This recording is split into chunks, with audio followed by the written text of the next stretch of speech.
Hello friends, accounts and finance Gurukul channel पे आप सभी का बहुत बहुत स्वागत है।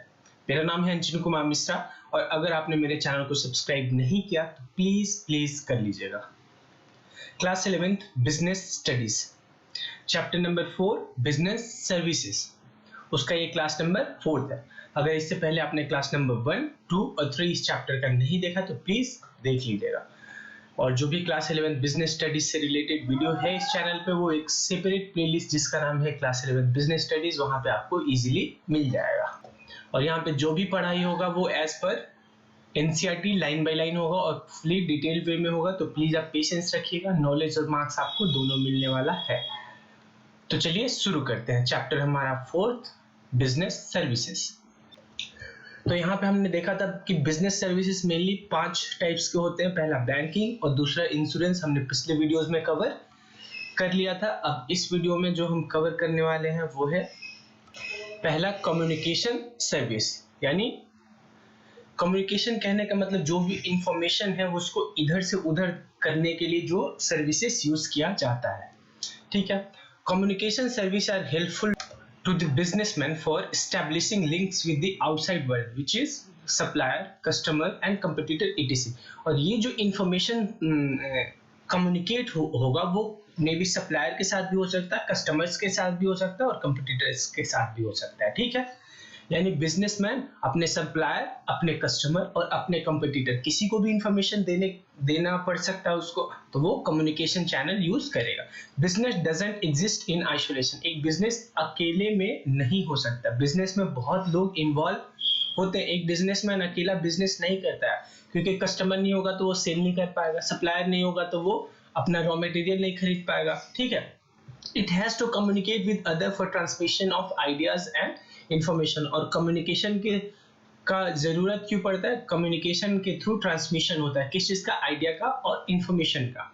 Communication services need to be very efficient, accurate and fast for them to be effective. अच्छा, ये जरूरी है कि कम्युनिकेशन बहुत ही इफिशिएंट हो, एक्यूरेट हो और फास्ट हो, ताकि कि बिजनेसमैन को इंफॉर्मेशन जल्दी ट्रांसमिट करने में मदद मिले। ठीक है, और उसी अकॉर्डिंग वो अपने बिजनेस को कर पाए, क्योंकि आज के डेट में सबसे मोस्ट वैल्यूएबल थिंग एक बिजनेस में इंफॉर्मेशन होता है। और जितना जल्दी उसको इंफॉर्मेशन मिलेगा उसी हिसाब से अपना पॉलिसी बनाएगा वो, और मार्केट का बेस्ट एडवांटेज वो ले पाएगा। ठीक है, in this fact moving and competitive world it is essential to have an advanced technology for quick communication, exchange of information। आज के जमाने में बहुत ही नया नया टेक्नोलॉजी आ चुका है जिसके थ्रू आप कम्युनिकेशन को इजीली और फास्ट वे में मूव कर सकते हैं। The electronic media is mainly responsible for this transformation. और इलेक्ट्रॉनिक मीडिया एक बहुत ही बड़ा जरिया है इतना फास्ट जो इंफॉर्मेशन ट्रांसमिट हो रहा है उसका। The main services which help business can be classified as postal और टेलीकॉम।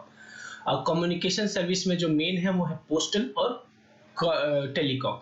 पोस्टल तो थोड़ा सा टाइम लगाता है, यानी पोस्ट करना पड़ेगा, कुरियर करना पड़ेगा, लेकिन टेलीकॉम में क्या होता है, फोन करिए या ईमेल कर दीजिए, ये सब टेलीकॉम में आना चाहिए। ठीक है, अगला है हमारा postal service.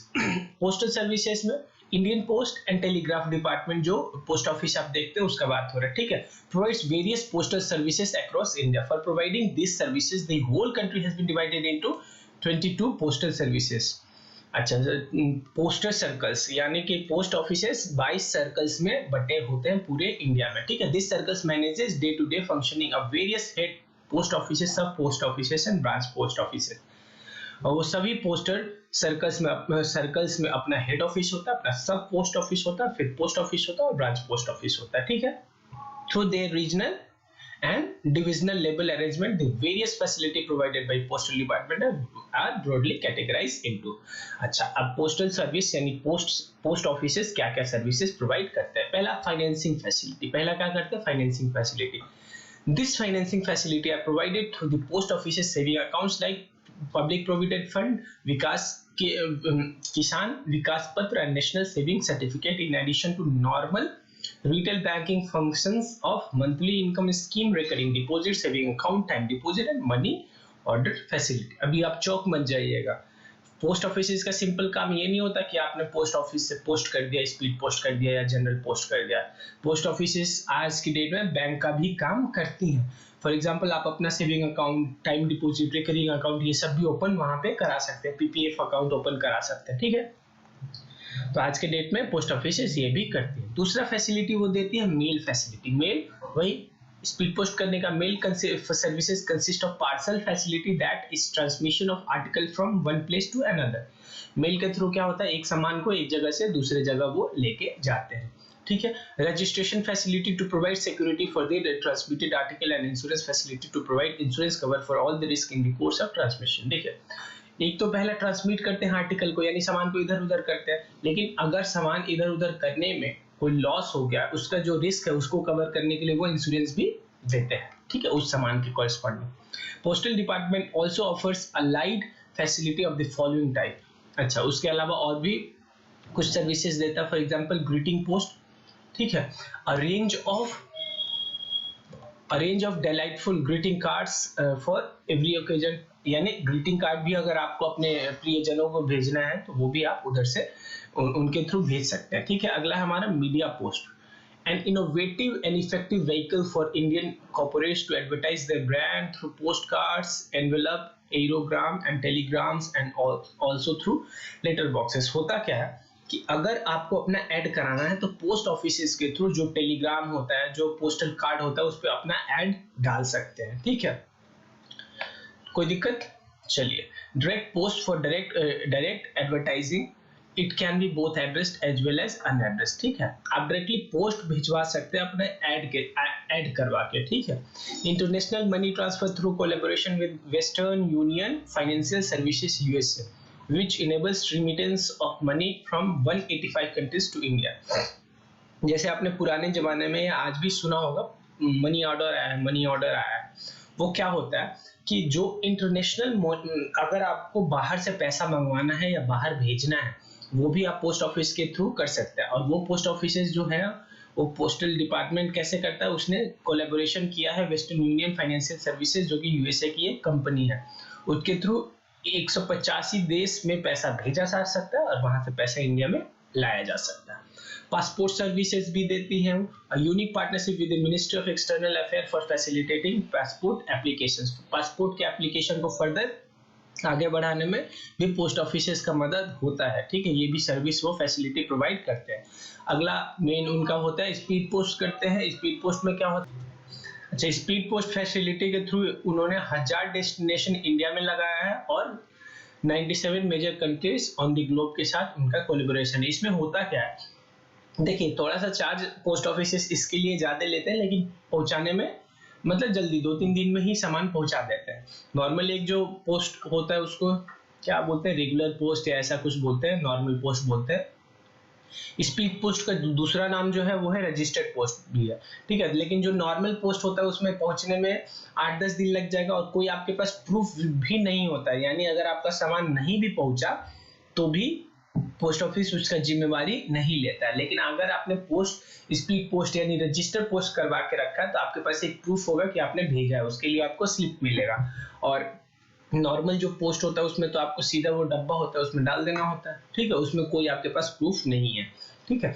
E bill post is the latest offering of the department to collect bill payment and across the counter for BSNL and Bharti Airtel. BSNL and Bharti Airtel का जो इलेक्ट्रॉनिक बिल होता है उसको पे करते हैं। एक नया फैसिलिटी ऑफर कर रही है, ठीक है। अगला हमारा टेलीकॉम सर्विस। पोस्टल सर्विस और टेलीकॉम सर्विस ये दोनों कम्युनिकेशन के पार्ट है, ठीक है। World class telecommunication infrastructure is the key to rapid economic and social development of the development of the country. It is in fact the backbone of every business activity. In today's world, the dream of doing business across the continent will remain a dream in the absence of telecom infrastructure. यानी telecom का बहुत ही बड़ा योगदान होता है कोई भी काम आज के डेट में बिजनेस को सक्सेसफुल बनाने में, ठीक है। क्योंकि टेलीकॉम के थ्रू इंफॉर्मेशन का एक्सचेंज बहुत ही फास्ट वे में हो जाता है, ठीक है। कौन जाएगा उधर पोस्ट ऑफिस करने और पूरा इंफॉर्मेशन पहुंचाने, एक बार फोन करो और फिर आप information within second transmit कर पाओगे। There have been far reaching development in coverage of telecom IT. Telecom and IT, consumer electronics and media industry worldwide, ठीक है। Recognizing the potential in enhancing quality of life and facilitates India's vision of becoming IT superpower by the year 2025. New telecom policy framework 1999 and broadband policy 2004 were developed by the government of India. Through this framework, the government intends to provide both universal services to all uncovered area and high-level services for meeting the needs of the country's economy. यानी ये दोनों जो policies हैं, telecom policy framework 1999 and broadband policy 2004, उसमें क्या decide हुआ कि 2025 तक सभी जगह को वो कवर कर लिया जाए, यानी सबको मतलब इंडिया में हर पार्ट को टेलीकॉम सर्विस हो और इंटरनेट का कनेक्शन प्रोवाइड हो जाए, ठीक है। The various types of telecom services, पहला सेलुलर मोबाइल सर्विस यानी फोन, मोबाइल फोन। दूसरा फिक्स्ड लाइन, वो जो लाइन लैंडलाइन वाला होता है भी अभी भी, लेकिन बहुत कम होता है।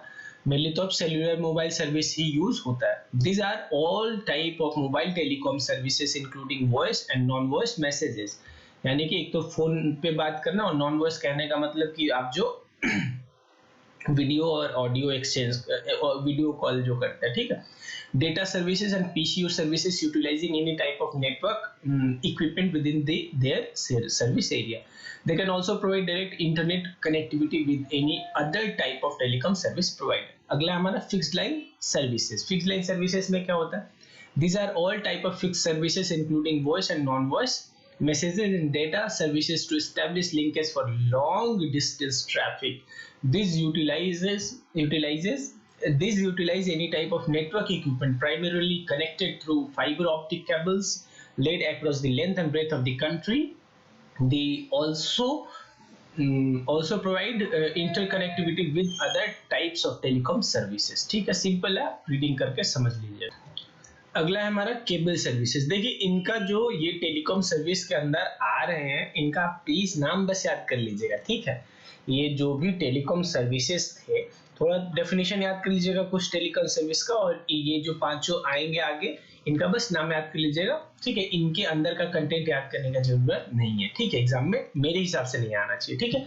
अगला है cable services. These are linkage and switched services within a licensed area of operation to operate media services which are essentially one way entertainment related services. इसमें क्या होता है, जो लोकल केबल वाले होते हैं ना, वो वाले कवर होंगे केबल सर्विसेज में। फिक्स्ड लाइन सर्विसेज में ये थ्रू आउट इंडिया, ये जो केबल होता है इसका थ्रू आउट इंडिया होता है, और केबल सर्विसेज वाले का ये केवल एक पार्ट ऑफ एरिया में होता है बस, ठीक है, जहां पे उनको लाइसेंस मिलता है। The two-way communication including voice, data and information services through cable network would emerge significantly in the future. Offering services through the cable network would be similar to providing fixed services, ठीक है। VSAT service यानी very small aperture terminal is a satellite based communication services. It offers businesses and government agencies a highly flexible and reliable communication solution in both urban and rural area. इसमें क्या होता है कि satellite का एक part आपको rent पे मिल जाता है, उसके थ्रू आप अपने इंफॉर्मेशन को एक्सचेंज कर पाते हैं, ठीक है। It offers business and government agencies a highly flexible and reliable communication solution in both urban and rural area. Compared to land-based services, VSAT offer the assurance of reliable and uninterrupted services. देखिए, यहाँ पे आप ही उसके मालिक हो जाएंगे, और सभी में आप केवल कंज्यूमर है, चाहे वो सेलुलर हो या फिक्स्ड हो, तो आप किसी और पे डिपेंडेंट है। अगर उधर से कुछ नेटवर्क ब्रेक हुआ तो आपको फिर आपका बिजनेस हैंग हो जाएगा, यानी रोकना पड़ेगा। लेकिन वीसेट में आपने ही रेंट पे लिया है, तो आप कब ऑपरेट करेंगे वो आपके डिसीजन पे, ठीक है। इसीलिए बोले कि बिजनेसेस ज्यादा वीसेट को यूज करते हैं, ठीक है।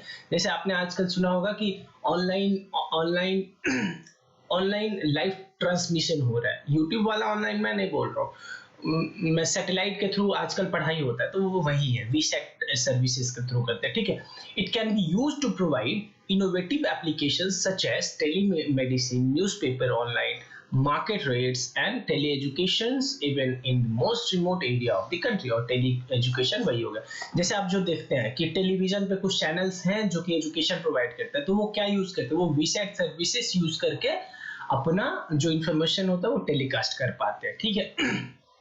अगला है हमारा डीटीएच सर्विसेज। सबको पता है DTH direct to home is again a satellite based है। ये भी क्या है, satellite based provided by cellular company. One can receive media services directly through a satellite with the help of a small dish antenna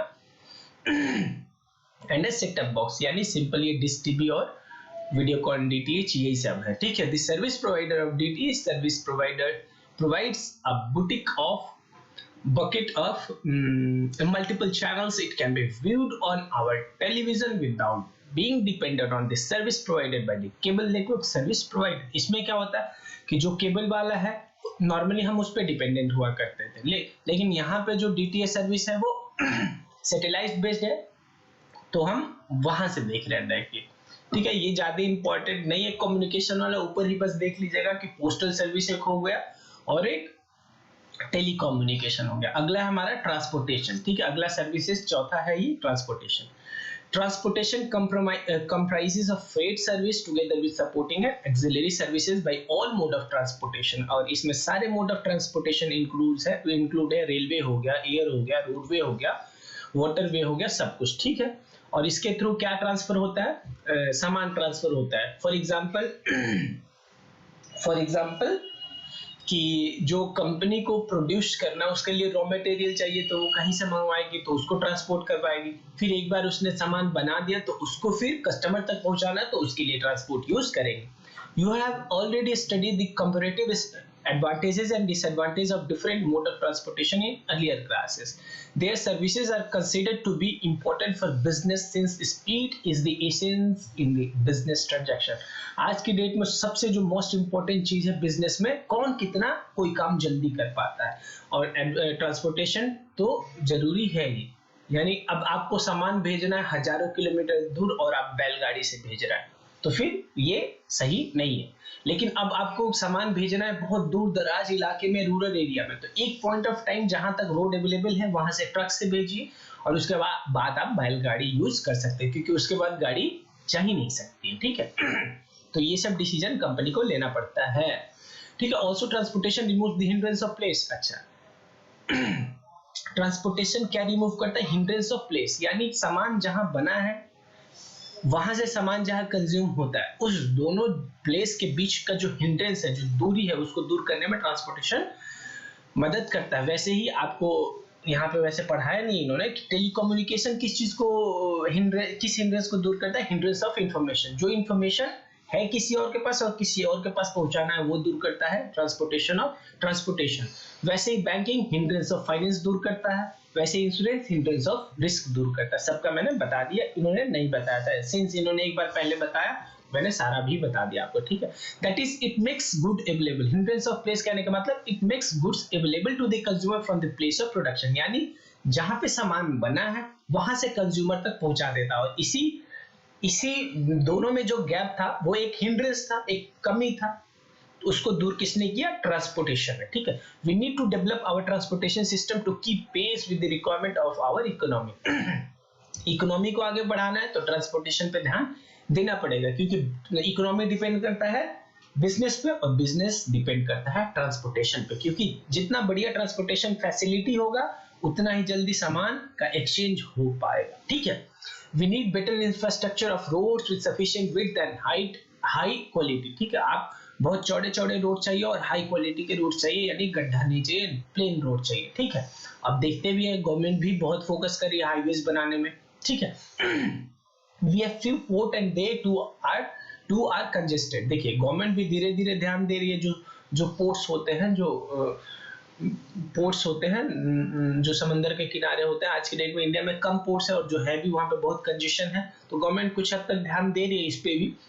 Both government and industry needs to proactively view the effective functioning of the services as a necessity for providing a lifeline to a business services। यानी government को भी और businessman को भी ध्यान देना चाहिए, ठीक है। In sector like agriculture and food there are massive losses of product in the process of transportation and storage। देखिए अगर आपका रोड फैसिलिटी खराब होगा तो गाड़ी सही से नहीं चल पाएगी और आप जो प्रोडक्ट आप ट्रांसपोर्ट कर रहे हैं उसमें टूटने का डर है। अच्छा, ये सब देख लीजिएगा, बहुत ही इजी है। डिफरेंट टाइप ऑफ इंश्योरेंस जो पिछले चैप्टर से पिछले क्लास में मैंने पढ़ाया था, ठीक है, इंश्योरेंस टॉपिक क्लास नंबर 3 में, तो उससे ही रिलेटेड है। हेल्थ इंश्योरेंस, मोटर इंश्योरेंस, ये सिंपल है, रीडिंग दे दीजिएगा। बल्गरेली कहने का मतलब चोरी से रिलेटेड जो है, ठीक है। अगला हमारा कैटल, हमारे जानवरों का इंश्योरेंस करा लिया हमने कि उनके डेथ के बाद या उनका तबीयत खराब हो गया तो उस केस में पैसा। क्रॉप इंश्योरेंस, अगर मेरा कि किसी किसान ने फार्मिंग किया, अगर उसका क्रॉप डिस्ट्रॉय होगा तो उस केस में इंश्योरेंस कंपनी देगी। स्पोर्ट्स इंश्योरेंस, अमर्त्य सेन शिक्षा योजना, ये सब आप प्लीज पढ़ लीजिएगा, सिंपल है। अगर कोई डाउट रहा तो प्लीज कमेंट सेक्शन में पूछ लीजिएगा। आगे बात करते हैं।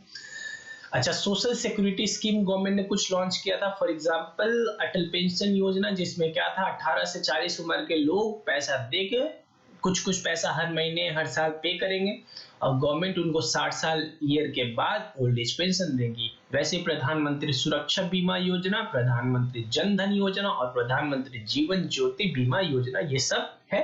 प्लीज आप पढ़ लीजिएगा। नहीं समझ में आया प्लीज प्लीज प्लीज कमेंट्स में पूछ लीजिएगा। अगला जो 5वां सर्विस है वो है हमारा वेयर हाउसिंग, यानी वहां पे स्टोरेज होता है। देखिए, storage has always been an important aspect of economic development. देखिए, स्टोर अगर नहीं करेंगे, देखिए ऐसा तो है नहीं, होता क्या है कि सामान जब बनता है और सामान जब बिकेगा कि तो उन दोनों टाइम पीरियड के बीच में गैप होगा, तो उस बीच में क्या सामान ऐसे ही पड़ा तो रहेगा नहीं, उसको सही तरीके से रखेंगे तो वो कहाँ रखेंगे, स्टोरेज पे, ठीक है।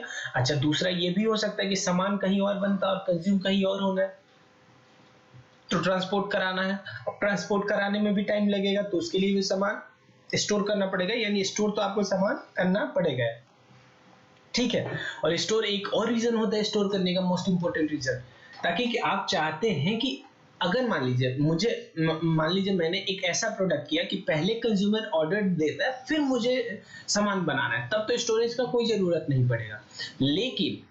लेकिन मैक्सिमम जो गुड्स होते हैं उसमें क्या होता है कि जब कंज्यूमर कोई ऑर्डर देने वाला नहीं है, वो डायरेक्टली आएगा, परचेज करेगा, जाएगा, ठीक है। अगर आपका प्रोडक्ट मार्केट में अवेलेबल उस टाइम नहीं रहेगा तो वो कोई दूसरा प्रोडक्ट परचेज कर लेगा, यहाँ पे कोई ऑर्डरिंग का फैसिलिटी नहीं है। अगर आपको मान लीजिए कोई बिस्किट खरीदना है या मान लीजिए पेप्सी खरीदना है आपको, ठीक है, तो आप ऐसा तो नहीं है पहले ऑर्डर देंगे कि हाँ जी पेप्सी कंपनी पेप्सी एक बोतल बनाकर मुझे भेज दीजिए, ऐसा नहीं होता है। आप सीधे दुकान पे जाएंगे और आपको पेप्सी मिलनी चाहिए।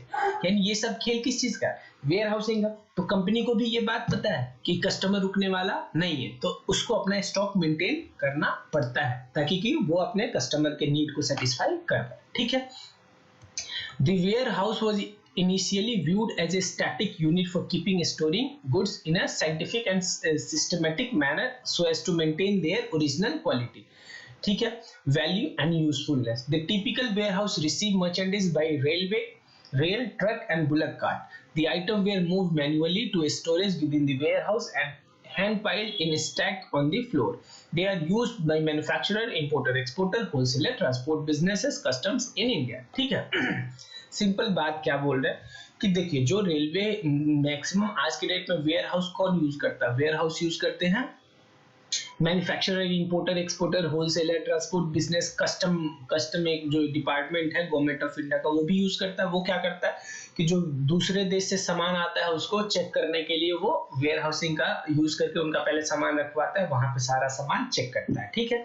तो एक बात बताइए, जो हमारा वेयर हाउसिंग है, वेयर हाउसिंग क्या क्या प्रोवाइड करता है ताकि कि हमारा प्रोडक्ट का क्वालिटी ओरिजिनल रहे, उसका वैल्यू भी खराब ना और उसका यूजफुलनेस भी खत्म ना हो। Today's warehouse have cease, देखिए ओल्ड ट्रेडिशनल जो वेयर हाउस था वो वैसा ही था, केवल यही लोग यूज करते थे। लेकिन आज की डेट में बहुत ही टेक्निकली साउंड यानी मॉडर्न टेक्नोलॉजी से वेयर हाउस क्रिएट हो रहा है। पहले के जमाने में जो वेयर हाउस हुआ करते थे उसमें सिंपल क्या था कि या तो रेलवे से ट्रांसपोर्ट आ रहा है, सामान आ रहा है और वो वेयर हाउस में रखा जा रहा है जिसको गोदाम बोलते हैं, ठीक है। या तो ट्रक से फिर बुलक कार्ट के यूज के थ्रू आता था, ठीक है। लेकिन आज के डेट में वेयर हाउस का डेफिनेशन थोड़ा सा चेंज हो चुका है, मॉडर्न हो गया तो इसलिए चेंज हो गया। Today's warehouse have ceased to be mere storage services providers and have really become logistical service provided in cost efficient manner, ठीक है। आज के डेट में वेयर हाउस केवल सामान रखने के लिए नहीं होता, वो क्या होता है, ताकि कि आप इजीली अपने सामान को अलग अलग लोकेशंस पे पहुंचा सके। ये पूरा स्ट्रेटेजिकली डिफाइंड होता है कि किस किस वेयर हाउस में कितना कितना सामान कब कब रखना है। ये सब कंपनी को डिसाइड करना पड़ता है, ताकि कि making available the right quantity, ताकि सही क्वांटिटी सही जगह पे सही समय पे अवेलेबल हो जाए। ये बहुत ही इंपॉर्टेंट पॉइंट लाइन इन्होंने बोला है, प्लीज आप याद कर लीजिएगा। सही क्वांटिटी सही जगह पे सही समय पे अवेलेबल हो जाए और राइट कॉस्ट हो जाए। ठीक है, एक एक एग्जांपल से मैं समझाता हूँ। ठीक है, मान लो ये पूरा इंडिया है, मान के चलो। ठीक है, अब कंपनी तो देखिए, कंपनी के जो भी कस्टमर होंगे वो इंडिया के कोने कोने पे होंगे, इसमें तो कोई डाउट नहीं है आपको। हर कोने पे कंपनी के कस्टमर्स होंगे और कंपनी को अपने हर एक कस्टमर को खुश भी करना है। तो कंपनी करती क्या है, मैं आपको थोड़ा सा अंडरस्टैंडिंग देता हूँ इसका। ठीक है, लेकिन अब कंपनी ऐसा तो है नहीं कि यहाँ भी कस्टमर है तो यहाँ पे अपना फैक्ट्री खोल देते हैं, यहाँ पे कस्टमर है तो यहाँ पे फैक्ट्री खोल दे, यहाँ पे खोल दे, यहाँ पे, क्योंकि कंपनी को पता है कि जितना ज्यादा फैक्ट्री खोलेगी उतना ज्यादा उसको कॉस्ट इंकर करना पड़ेगा। तो ये कितना फैक्ट्री कोई कंपनी खोले ये भी बहुत स्ट्रेटेजिकली डिफाइंड होता है। ठीक है, तो कंपनी ये डिसाइड करके इसने ये डिसाइड किया, कंपनी ने स्ट्रेटेजिकली ये डिफाइन किया कि एक फैक्ट्री हम यहाँ पे ओपन कर रहे हैं और दूसरा फैक्ट्री हम यहाँ पे ओपन कर रहे हैं। ठीक है, अच्छा, अब क्या किया कंपनी ने, यहाँ पे फैक्ट्री तो ओपन कर दिया, लेकिन इसने देखा कि जब मेरा डिमांड इस कस्टमर से आएगा तो फिर मुझे वहां पे सामान पहुंचाने में बहुत टाइम लग जाएगा। तो इसने क्या किया, इसने यहाँ पे एक वेयर हाउस बना दिया। एक ये क्या होगा, ये एक वेयर हाउस है, ये फैक्ट्री है, ये भी फैक्ट्री है और ये जो है वेयर हाउस है। ठीक है, अब इस वेयर हाउस में वो देख के इतना ही सामान जरूर अवेलेबल करा के रखेगी ताकि कि यहां से ऑर्डर आए तो यहां से डायरेक्टली हो जाए। वैसे ही कुछ यहाँ पे वेयर हाउस बना देगी, कुछ यहाँ पे वेयर हाउस बना देगी, कुछ वेयर हाउस यहाँ पे बना देगी। यानी कितना वेयर हाउस किस रीजन में हो ये सब स्ट्रेटेजिकली डिफाइंड होता है। कंपनी ओवरऑल फोकस क्या करेगी कि उसका कॉस्ट कम हो। तो यहाँ पे यही बात हो रहा है कि आज के डेट में वेयर हाउस केवल वही नहीं है कि सिंपल सामान रखने के लिए यूज होता है, वो भी स्ट्रेटेजिकली डिफाइन किया जाता है कि ताकि कि right quantity of the product right place पे राइट टाइम पे अवेलेबल हो, ताकि कि मैं अपने कस्टमर्स को बढ़िया से कैटर कर सकूं। Modern warehouses are automated with automatic conveyors, computer operated cranes and forklifts for moving goods and also usage of logistic automation software for warehousing management। अब आज के डेट में वेयर हाउसिंग मैनुअली मेंटेन नहीं हो रहा है, वहां पे सब कंप्यूटर जनरेटेड है। यहाँ तक कि जो सामान ट्रक्स पे लोड होगा वो भी कंप्यूटराइज्ड है। ठीक है, वहां पे कोई मैनुअल इंटरवेंशन नहीं है, लेबर्स नहीं है, वो सीधे वहां से ऑर्डर आए, उसको पता है कि उसको कब ऑर्डर लेके फैक्ट्री से वेयर हाउस पे पहुंचाना है। उसमें डिसाइडेड है कि जब आपका क्वांटिटी वेयर हाउस में 100 हो जाए तब आप ऑर्डर प्लेस कर देंगे फैक्ट्री के पास, फिर फैक्ट्री सामान आपको भेज देगी। ये सब कुछ सारा सॉफ्टवेयर के थ्रू खेल हो रहा है। ठीक है, अब आगे पढ़ते हैं टाइप्स ऑफ वेयर हाउस। बहुत ही डीप में पढ़ा रहा हूँ बढ़िया से, तो प्लीज आप मुझे मोटिवेट करने के लिए मेरे चैनल को जरूर सब्सक्राइब करिएगा। ठीक है, अगला हमारा टाइप्स ऑफ वेयर हाउस। अब लोगों ने देखा कि जो गवर्नमेंट है वो ज्यादा इन्वेस्ट नहीं कर पा रही वेयर हाउसेस में। ठीक है, तो इसीलिए बहुत सारे वेयर हाउसेस प्राइवेट भी वेयर हाउसेस खुल गए। अच्छा, यहाँ तक कि इतना इंडिया में वेयर हाउसेस का कमी था, मॉडर्न टेक्नोलॉजिकल वेयर हाउसेस का कमी था, कि गवर्नमेंट ने बहुत सारे सब्सिडी देना शुरू कर दिया। उसने बोला गवर्नमेंट ने कि आप warehouse factory warehouse खोलिए, मॉडर्न वेयर हाउस खोलिए और आपको गवर्नमेंट सब्सिडी देगी, फिर आपको टैक्स में कुछ कंसेशन मिल जाएगा। इतना बेनिफिट मिला कि लोगों ने बोला कि खोल ही लेते हैं प्राइवेट वेयर हाउस। ठीक है, तो private warehouse are operated on and leased by the company handling their own goods such as retail chain store और multi brand multi product companies. ठीक है, यानी ये simply operated on and leased by the company होता है। ठीक है, हो सकता है वो केवल अपने ही यूज के लिए करे या दूसरों को भी अपना सर्विस दे। ठीक है, अगर दूसरों को देगा तो उससे रेंट लेगा। ठीक है, as a general rule and efficient warehouse is planned around a material handling system in order to encourage maximum efficiency of product movement. अच्छा, वही बात अभी जो मैं बोल रहा था, क्या कि कंपनी जो वेयर हाउस बनाती है वो किस जगह पे होगा वो बहुत ही डिसाइड करना होता है। कंपनी के टॉप लेवल्स बैठते हैं, टॉप लेवल में मैनेजमेंट बैठता है ये डिसाइड करने के लिए बस कि वेयर हाउस कहाँ खोलना है, और खोलेंगे कहाँ, जहां से मैक्सिमम इफिशिएंट हो और प्रोडक्ट का मूवमेंट सबसे आसान हो। The benefit of private warehousing includes control, flexibility, other benefit like improve dealer resolution. अब प्राइवेट वेयर हाउस अपना कंपनी रखने से फायदा क्या है, अपने कंपनी का अपना प्राइवेट वेयर हाउस रखने से फायदा ये है कि वो जो चाहे उससे कर सकता है। अगर वो वेयर हाउस किसी दूसरे का होता तो उसको उसके हिसाब से ही चलना पड़ता, लेकिन इसमें क्या है, अपने हिसाब से वो उसको चला सकता है। अगला हमारा पब्लिक वेयर हाउस, वही जो आपने मैक्सिमम पब्लिक वेयर हाउस कहाँ देखा होगा, रेलवे स्टेशन पे होता है वेयर हाउस, ठीक है, जहाँ ठीक है वो पब्लिक वेयर हाउस मेनली होता है, वैसे और भी है लेकिन मेन तो वही है। Public warehouses can be used for storage of goods by trader, manufacturer और any member of public after the payment of storage fee and charge. ये सिंपल गवर्नमेंट का होता है, आपको जितना भी पैसा दीजिए और आप यूज कीजिए। The government regulates the operation of this warehouses by issuing licenses for them to the private parties, ठीक है, ये सीधे अपने वेयर हाउस का लाइसेंस के थ्रू बेच देती है और उससे पेमेंट ले लेती है और प्राइवेट पार्टीज उसको चलाते हैं, बस उसको गवर्नमेंट का जो भी रूल रेगुलेशन होता है उसके अकॉर्डिंग ही चलाते हैं, ठीक है। The owner of the warehouse stands as an agent of the owner of the goods and is expected to take appropriate care of the goods. अच्छा, जो भी मालिक होता है उस वेयर हाउस का वो क्या करता है, जो भी मालिक होता है वेयर हाउस का वही वो रिस्क भी लेता है कि जो गुड्स है वो सही सलामत वो पहुंचा देगा और उसका मतलब केयर करके पहुंचाएगा। ऐसा नहीं कि हवा में फेंक देगा और पहुंच जाएगा सामान, मतलब बढ़िया से सामान पहुंचाएगा, ऐसा पहुंचाएगा लगेगा उसका अपना ही है, यानी अटमोस्ट केयर प्रोवाइड करेगा। These warehouses provide other facility also like transportation by rail and roads. They are responsible for the safety of the goods. Small manufacturers find it convenient as they cannot afford construction of their own warehouse. इसमें simple सा यही बात बोल रहा है क्या कि ये जो होता है वेयर हाउस, ये आपको सामान ट्रांसपोर्ट भी करा देता है रेल से और रोड्स के थ्रू, ठीक है। जो स्मॉल मैन्युफैक्चरर होते हैं यानी छोटे छोटे जो बिजनेसमैन होते हैं वो अपना वेयर हाउस तो बना नहीं सकते क्योंकि बहुत खर्चा हो जाएगा, तो उसी के लिए वो इनका सर्विस ले लेते हैं। The other benefit include flexibility, number of location, no fixed cost and capability of offering value added services. देखिए सारी कंपनी तो ऐसा नहीं है कि बहुत जगह लोकेशंस पे आप अवेलेबल होंगे, ठीक है। अब उतनी भी बड़ी कंपनी हो हर जगह तो अवेलेबल नहीं होगी, लेकिन जो पब्लिक वेयर हाउस होता है वो सब जगह होता है, तो वो बेनिफिट उनको मिल जाता है कि फ्लेक्सिबिलिटी होता है क्योंकि वो बहुत जगह पे अवेलेबल होता है और कोई फिक्स्ड कॉस्ट नहीं है। अगर मैं उसका सर्विस लूंगा तभी पेमेंट करूंगा, अगर नहीं लूंगा तो फिर नहीं करूंगा। अगर दूसरे टर्म में देखिए कि अगर मुझे अपना प्राइवेट वेयर हाउस रखना पड़ता तो मुझे चाहे मेरा काम चले या ना चले मुझे तो उसका एक्सपेंस इनकर होता है, ठीक है। अगला हमारा bonded warehouse. Bonded warehouse क्या होता है कि bonded warehouse are licensed by the government to accept imported goods. इसमें केवल कौन से गुड्स आते हैं, इंपोर्टेड गुड्स ही आते हैं prior to the payment of tax and custom duty, ठीक है।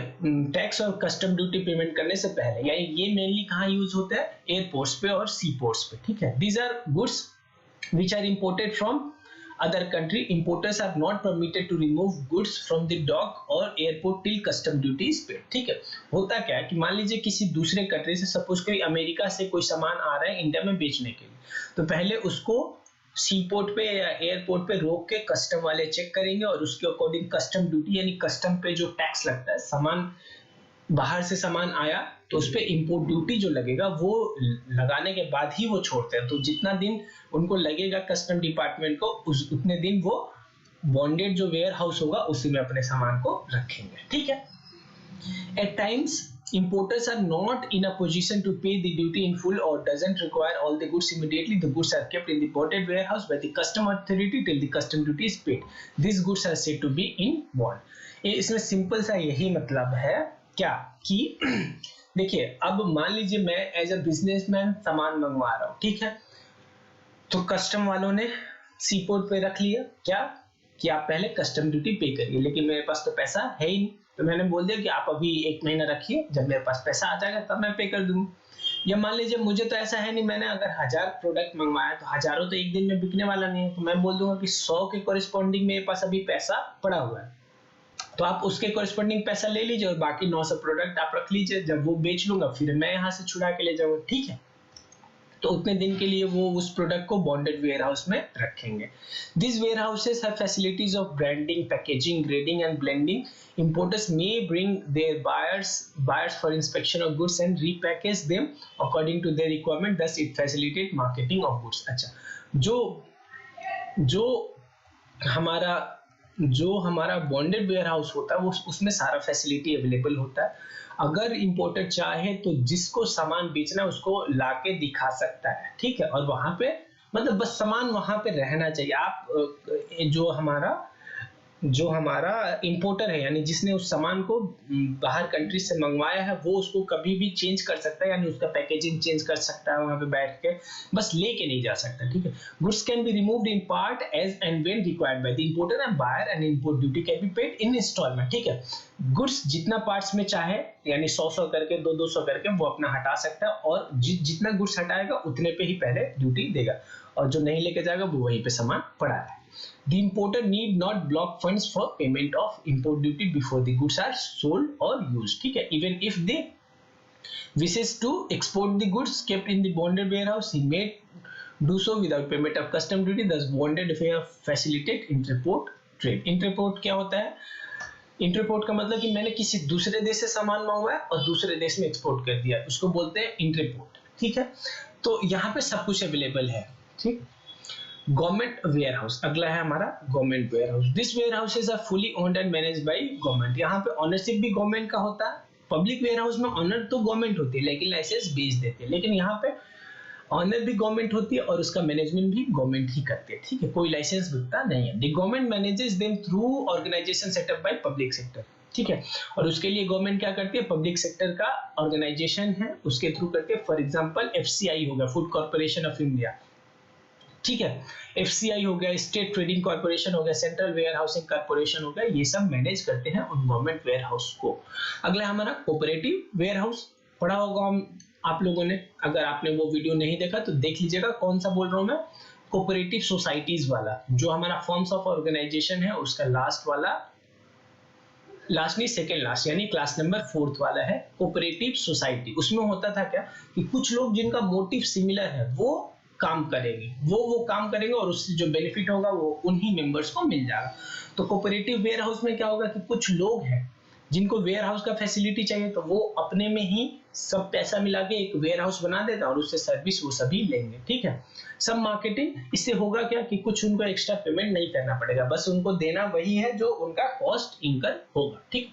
सब मार्केटिंग कोऑपरेटिव सोसाइटी और agricultural cooperative society have been set up to their ware on set up their own warehouses for members of their cooperative society. और वो ware house केवल उन्हीं के member use करने वाले हैं. अब ये तो हो गया वेयर हाउसिंग. अब फंक्शंस क्या है, वेयर हाउस का काम क्या क्या है, ये क्या क्या फंक्शंस करते हैं. The function of warehouse are discussed below. पहला consolidation. In this function the warehouse receives and consolidate material goods from different product plants and dispatches the same to a particular customer on a single transportation shipment. यानी बहुत सारे plants से बहुत सारे जगह से सामान आया, यहाँ पे इकट्ठा हुआ और ये सामान जहां भी भेजना था साथ में मान लीजिए तीनों प्रोडक्ट एक साथ में एक जगह जाना था तो यहाँ से मान लीजिए तीनों अलग अलग ट्रक्स में आए और फिर यहाँ पे रखा, फिर एक ट्रक में इधर चला गया, यानी सभी सामान को एक जगह कंसोलिडेट कर दिया फिर उसको भेज दिया, ठीक है.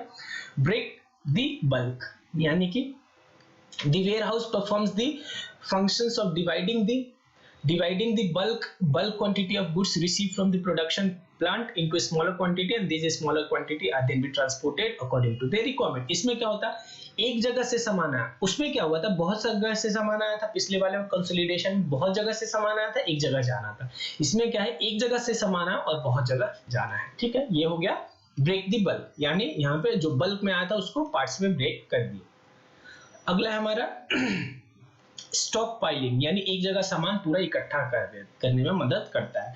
The next function of warehousing is to seasonal storage of goods to select businesses goods और raw material which are not required immediately for sale or manufacturing are stored in the warehouse. They are made available to the businesses depending on the customer's demand. Agricultural products which are harvested at a specific time with subsequent consumption throughout the year also needs to be stored and released in lot.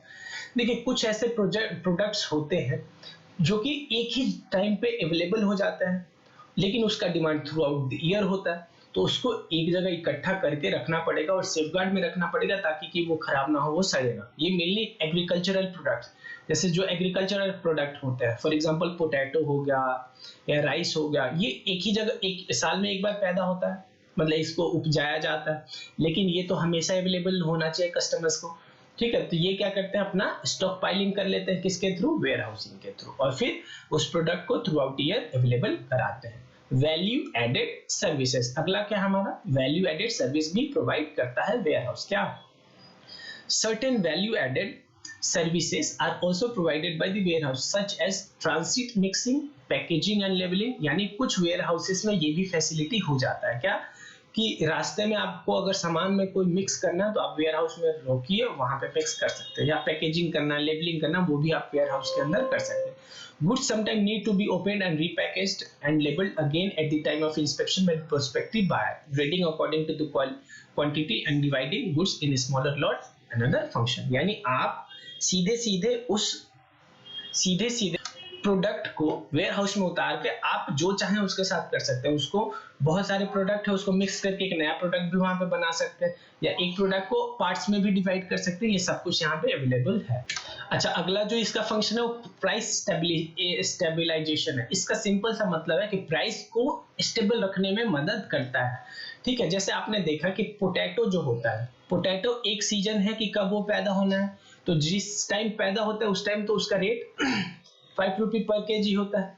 ठीक है, और इतना हो जाता है पैदा कि फिर कंज्यूम नहीं होने की वजह से सड़ भी जाता है। ठीक है, अगर उस पोटैटो को वेयर हाउस में नहीं रखा जाएगा तो एक समय आएगा जब पोटैटो हमारा 5,000 रुपया पर केजी होगा, क्योंकि उस टाइम अवेलेबल ही नहीं होगा। डिमांड सप्लाई का सिंपल सा फॉर्मूला लगेगा। तो होता क्या है, अब होता ये है कि उस पोटैटो को वेयर हाउस में रखने की वजह से अब पोटैटो का सप्लाई अवेलेबल रहेगा, और इसलिए वो जो प्राइस होगा वो पोटैटो का समझ लीजिए मे बी ज्यादा आगे नहीं बढ़ता है, 10-20 यही तक पहुंच पाता है। ठीक है, बात समझ रहे हैं, यानी प्राइस को स्टेबल करता है ताकि सामान को अपने अंदर रख के। अच्छा, वेयर हाउस किस चीज को, कौन से हिंड्रेंस को दूर करता है, हिंड्रेंस ऑफ टाइम, यानी सामान जब बना था और सामान जब कंज्यूम होना है, जो ट्रांसपोर्टेशन था उसमें बात हुआ था सामान जहां बना है और जहां कंज्यूम होना है, यानी हिंड्रेंस ऑफ प्लेस था। लेकिन यहाँ पे सामान जब बना है और जब कंज्यूम होगा उसके गैप को कौन दूर करता है, वेयर हाउसिंग। इसको बोलते हैं hindrance of time. Hindrance of time, hindrance of time कौन दूर करता है, वेयर हाउस। ठीक है, मैंने पांचों का बता दिया, इन्होंने नहीं बताया वैसे। Bye adjusting the supply of goods with the demand, यानी यहाँ पे वेयर हाउसिंग करने के थ्रू क्या हो जाता है, मार्केट में जितना डिमांड होता है उतना ही सप्लाई होने की वजह से प्राइस को स्टेबल रखने में मदद मिलता है। ठीक है, ठीक है, अगला है हमारा financing. Warehouses owner advances money to the owners on security of goods and further supply goods on credit terms to the customers. ठीक है, देखिए अगर मान लीजिए कोई बिजनेसमैन है, उसने अपना प्रोडक्ट कुछ सी वेयर हाउस में रखा, तो वेयर हाउस वाले को पता है कि अब उसका सामान इसके कस्टडी में है, तो उसके कोरिस्पोंडिंग वेयर हाउस का जो मालिक होता है वो उस बिजनेस को पैसा देने में हिचकिचाता नहीं, और उसके थ्रू उस बिजनेसमैन को फाइनेंस भी अवेलेबल हो जाता है। तो ये भी एक बेनिफिट वेयर हाउस का हुआ। ठीक है, तो चैप्टर यहाँ पे खत्म हुआ। बाकी ये की टर्म्स कुछ देख लेते हैं हम। बिजनेस सर्विस हो गया था, banking, e banking, commercial banking, insurance, insurable interest, indemnity, proximate cause, subrogation, contribution, mitigation, life insurance, fire insurance, marine insurance, telecom services, warehousing, ये सब हमने कर लिया था। बहुत मेहनत लग रहा है, बहुत ही डीप में पढ़ा रहा हूँ, हर चीज में डिस्कस कर रहा हूँ। मार्क्स भी आपको आने वाला है, नॉलेज तो आपका बढ़ ही रहा होगा, आप क्लियरली देख पा रहे होंगे। ठीक है, तो प्लीज मोटिवेट करने के लिए चैनल को सब्सक्राइब करना मत भूलिएगा। आगे हम समरी चेक कर लेते हैं। समरी, ठीक है, नेचर ऑफ सर्विस हमने पढ़ लिया था, difference between services and goods, type of services, business services, ये सब पढ़ लिया हमने। आप प्लीज रीडिंग डालिएगा ये सभी। Banking, types of banking, functions of commercial bank, E banking, फिर बेनिफिट उसका क्या था। अगला हमारा इंश्योरेंस, अगला हमारा फंडामेंटल प्रिंसिपल, ये तो बहुत ही ज्यादा इंपॉर्टेंट है एग्जाम पॉइंट ऑफ व्यू से। Function of insurance, principle insurance, principles of insurance, ये भी वही फंडामेंटल प्रिंसिपल ही था मेनली। ये भी सारा इंपॉर्टेंट है, ये तो बहुत ही इंपॉर्टेंट है प्रिंसिपल, वो अटमस्ट वाला, अटमस्ट गुड फेथ, या फिर ये सारा भी इंपॉर्टेंट है। प्लीज प्लीज प्लीज ज्यादा से ज्यादा आप रीडिंग डालिए इसको, और जो कुछ भी नहीं समझ में आएगा प्लीज कमेंट सेक्शन में पूछ लीजिएगा, सब मैंने डिस्कस किया हुआ है, ठीक है। Fire insurance, marine insurance, communication service, postal service, telecommunication service, transportation, warehousing, types of warehouse, functions of warehousing. उसके बाद आपको एक्सरसाइज आएगा, ये सारा क्वेश्चन करिएगा, कोई डाउट हो पूछ लीजिएगा, ठीक है, बिल्कुल शर्माइएगा मत, ठीक है। आपको फ्री में अवेलेबल हो रहा है सारा क्लास, आप पूरा उसको मजे से पढ़िए, आप अपना अंडरस्टैंडिंग बढ़ाइए, ठीक है। बस आपको मेहनत यही करना है कि चैनल को सब्सक्राइब करना। तो यहाँ पे ये भी चैप्टर हमारा खत्म हो गया। तो वीडियो देखने के लिए आप सभी का बहुत बहुत धन्यवाद, ठीक है। वीडियो अगर पसंद आए तो लाइक करना प्लीज मत भूलिएगा, और चैनल को सब्सक्राइब करके मुझे मोटिवेट जरूर करिएगा। बस यही एक आपको खर्च होगा कि थोड़ा सा टाइम डाल के और वो जो बटन है उसको क्लिक करना पड़ेगा और बेल आइकन आप प्लीज दबा दीजिएगा, ठीक है। और मुझे कुछ सजेशन और कोई डाउट अभी भी आपको रहेगा तो प्लीज कमेंट सेक्शन में पूछ लीजिएगा, मन करे तो दोस्तों को भी चैनल शेयर कर दीजिएगा। Thank you very much, bye.